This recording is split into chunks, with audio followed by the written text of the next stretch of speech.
Just check out that picture of this kitchen that has pink countertop and forest green and all sorts of pink and black and, well, let's just say it's not the prettiest to work in. We are talking about how you can make a major improvement in your kitchen for not a lot of money and not a lot of time. I'm joined by Mark Horman over here at Classic Colors in Quincy. We've been working on this countertop all day. It actually had a dent in it when we first started, if you haven't been with us all morning.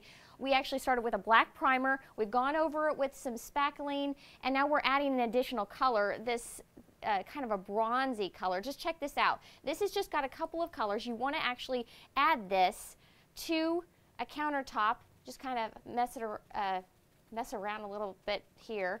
But the cool thing about this product, there's a lot of them out on the market, but the cool thing about this one that we're using, Giani, is they want you to actually mesh the colors together while they're wet. Right, Mark? That is correct. Keep them wet, and while they're wet, they kind of blend together and give you that granite look.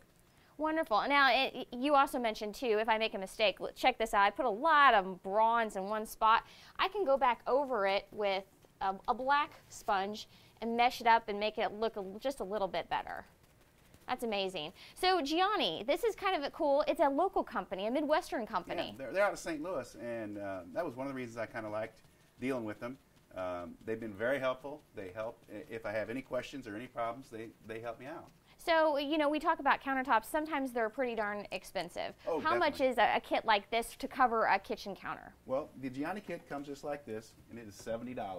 Very, very reasonable.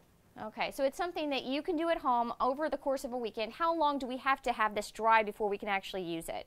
Well, once you get this, the colors on, then they want you to let that dry again for 4 to 6 hours. Okay. And then you go ahead and put your top coat on. Okay, and that's what you're doing over there. This is a countertop. It's a different color. It's a Sicilian sand color, and he's going to put the countertop on that, or the primer. This is just the top. The top coat. The top coat. Okay. Clear top coat, and it's real easy to do. This is just a small piece we did, and you get it on. Get what you can on first.